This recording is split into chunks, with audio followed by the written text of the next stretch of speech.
So, I played Final Fantasy VII Remake, and to put it mildly, my mind was blown. This is going to be a must-play game of 2020, so sit back for 10 minutes and I'll tell you why. Oh, and definitely download the Chapter 1 demo right now and see for yourself what all the fuss is about.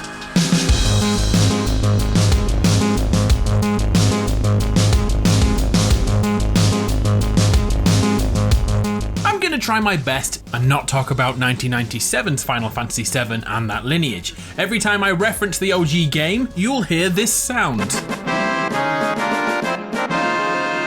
Let's try it. Final Fantasy VII Remake for new players to the series. For context, Square Enix invited me down to play about 4 hours of the remake, and here are my findings.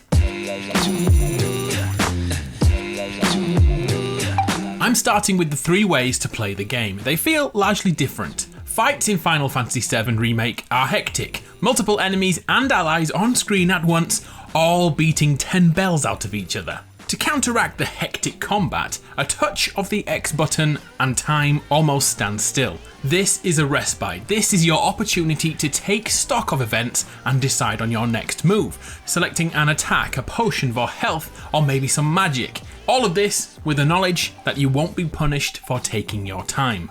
The slowing down of time is the intended way to play, and it feels great, it really does. I can't put into words how it feels, so I'll do it in a noise instead. Perfect. But what if you don't want time to be affected? Then you, my friend, are a glutton for punishment, but Final Fantasy VII Remake has your back. By holding down a shoulder button, it is possible to pull off brutal moves without freezing the fight, making the entire experience go past at breakneck speeds. So if adrenaline is pumping through your veins and you don't want the advantage of bending time, use these shortcuts to play in real time, every time. The third way to play is via the classic version. This is designed to play like the original game, but in reality, it doesn't. In the OG game, everything was turn-based. I honestly thought this was going to be the way the game played in classic mode of the remake, but hell no it doesn't. Instead, it does something very interesting. Your character will automatically attack and block for you. It's strange, but hear me out. I'm not saying the game will play itself. I'm saying the AI will only be able to keep you relatively alive and safe, and slightly knock down an opponent's health bar. The onus is still on you to perform spells, heals, and alt attacks. So in essence, the game tries to be playable like a traditional JRPG, and although that isn't very successful here, what it creates could be a stressless way to play the remake. So what's your jam? AI assisted, completely real time, or slow down time to get the edge in battle? All done. Something you won't see in the demo you can play right now are the summons. And oh my word, they are impressive. Back in 1997, we could use summons which gave us an epic cutscene followed by a single strike on the enemy. Well, check it out in the remake. We summon gods who once again have an epic intro, but this time they actually stick around and fight for a while. They can take aggro away from you, they can beat up the boss in front of your eyes, they are in this world for a small period of time. It's essentially like having another member in your party. And although they aren't here forever, it's longer than I first expected. Sadly, summons can't be used all the time, they seem to be just here for your time of need. But that could be just the part that I played, so let's not hold our breath just there.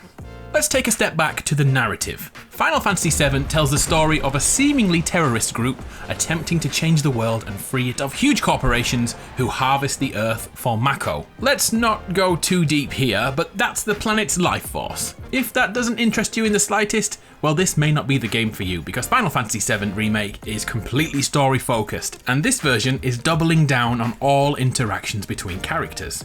The group we are part of in Chapter 1 will talk to each other. This can happen off screen too. This allows us to see what their character is like when Cloud isn't around, and it surprisingly adds to their personalities, and we start to care if they live or die. All of these are voiced quite impressively well. Well, impressively well for a Final Fantasy game, but well all the same. The interactions are so nuanced, it's possible to miss things completely. For example, not until the third time I played the demo did I notice how Barrett, all pent up with rage inside an elevator, looks over at Cloud and notices how relaxed he is, and tries to lower his own anger by simply releasing his fist. Subtle storytelling and character development in video games, we don't see it very often, so that's why I wanted to highlight it there. Let's take this point further. In Final Fantasy VII Remake, flashbacks and hallucinations will play a huge part of the storytelling as we uncover Cloud's mysterious past. Expect to jump around in time regularly. For example, in Chapter 1, Cloud is asked about Tifa, and boom, instantly, we are back to their childhood together. Tifa and I... Going back into combat for a moment, we can switch between characters. I originally thought this would be superficial, they'd all do generally the same thing with different animations, and I couldn't have been more wrong. Each selectable character is a completely different build. Cloud is all about that Buster Sword and melee at all opportunities, but there are times when Cloud is useless because the enemies are too far away to jab a sword into. That's where switching to Barret becomes your play. You know, the Mr. T crazy fool guy with a gun for an arm. Barret has ranged attacks and can shoot down an opposing cannon in seconds. Later, I was able to play as Tifa. Just give me a moment to look at Tifa's amazing personality. Tifa is a martial arts expert, and like Cloud, needs to be up close and personal to get the full benefit of most of her attacks. What's truly impressive about Tifa is her ability to combo and link moves together. I found her the hardest to play with, but without a doubt, when mastered, she will be unstoppable. Aerith, on the other hand, is versed in magic and heals the group to keep them in battle. She seems more defensive than all the rest, and her summons are a sight to be reckoned with. From what I've played, Final Fantasy VII Remake is a linear game. Yeah, there's a few little open world elements to sniff out, and we'll get into side quests soon, but the story is linear. Within the story are decisions to make. They won't change the overarching story beats, but everywhere in the world are ways to impact gameplay. The first opportunity is when we set the bomb in Chapter 1, 30 minutes or 20. This directly affects how long you have to escape the facility. Later in Chapter 2, we'll meet Aerith and decide on whether we want to buy a flower or not. Yeah, okay, not mind-blowing, I get it, but a little variation goes a long way. The most impressive way I saw decision-making shape the game was just before the boss fight with the Airbuster. On the way to the battle, you'll discover these key cards, which can be used to weaken the boss. Maybe his mobility core is accidentally defective and thrown in the trash, or his hardest hitting rockets are disabled. When fighting that big bugger, we won't need to fear the robot moving too quickly, or the air barrage will never actually hit us, changing a boss fight before it even starts. Brilliant. The boss fights themselves are long, and I mean long, between 10 minutes and about half an hour on average. Think of boss battles like those in Monster Hunter or Bloodborne to really understand the size and scale and longevity of it all.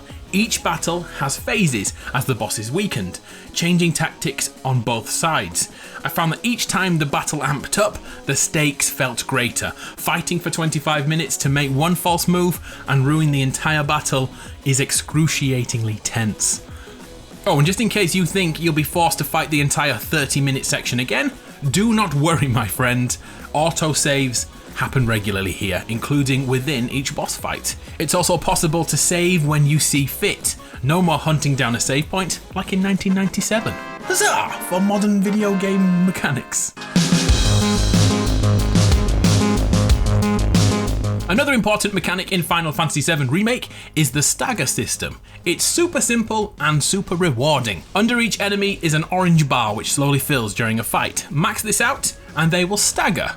This opens up a small window of time where two things happen. One, they will not be able to fight back, and two, any attacks you land now will hit harder and hurt them more. So tactically, playing to stagger bosses before hitting them with your limit breaker is a tip worth telling.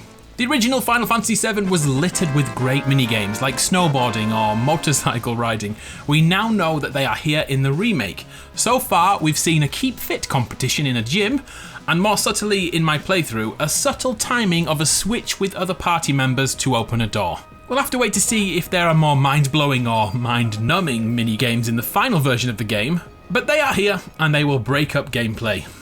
Minigames are great.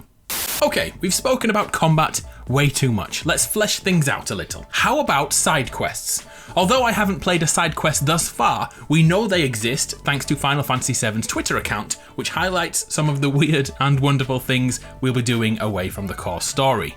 Mercenary quests allow us to take bounties from everyday NPCs, such as clearing a factory of creatures or searching for a friend in the slums. Successfully completing these missions rewards us with items which could come in handy later on. But that's not the end of side quests. They can happen mid-story mission too. I'm going to call them impact quests. During the level in which I fought the Airbuster, you know, the one where we weakened it by taking away some of its powers, well, get this. All those parts that we took away were available in another room. By using the door timing minigame we looked at, we can venture completely away from the core story and pick up these items before they are disposed of, allowing us to use them in the very same battle. I neglected to say this, but I got absolutely punished by the Airbuster. So a pro tip, pick up these items, it will make a huge difference in the fight. I think now's a good time to bring this up. Final Fantasy VII Remake is not easy. I'm sure people will be flexing in the comments below about how easy they think it'll be, but I can say with confidence, you will die at some point in this game. Even the smallest and weakest of grunts can surprise Cloud in large-scale battles, breaking his attacks at the worst possible moment. After almost 20 years of games being surprisingly easy to play, Final Fantasy VII is taking solace in games like Sekiro and Dark Souls, and making a game which will challenge gamers. By no means am I saying this is a Soulsborne outing, but I am saying Final Fantasy VII Remake will challenge you constantly.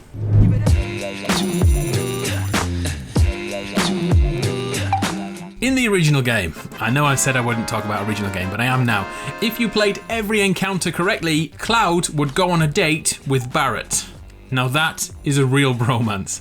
Here in 2020, the dating system is back. We talked about that flower girl, Aerith, who gives you a daffodil thing early in the game. Well, fast forward to the sewer fight with Abzu, and that system is in full flow. After falling into the sewers, we must choose who to speak to first. This then makes Cloud's relationship with that character stronger and a little bit more loving. Who would you choose to assist first, Aerith or Tifa? Who's your girl? It's Tifa, isn't it? It's gotta be Tifa. It's Tifa. If you said anything else, you're wrong. And finally, something you may not notice straight away, but it's such a good implementation.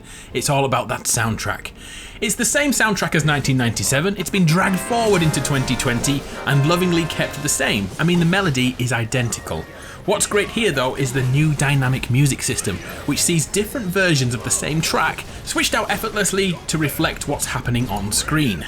It's always epic, but the entire grandeur of the audio becomes louder, more profound and prouder, and more cinematic depending on your actions. The somber music of the slums becomes a crescendo of orchestral brilliance during a fight. In a living room environment, this will bring the whole family in to watch you slay everything in your path. And I can confirm, 7 days after playing the game, the music is still stuck in my head, and I'm regularly told to keep quiet. So there we have it, 21 features in the Final Fantasy Remake. How many times did I reference the first game?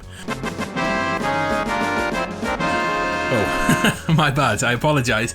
If this looks like your kind of game, please come back in the future. I'll be covering more Final Fantasy VII Remake in the weeks to come before its release. I'm Adam from PlayStation Grenade. It's been an absolute pleasure, and I'll see you next time.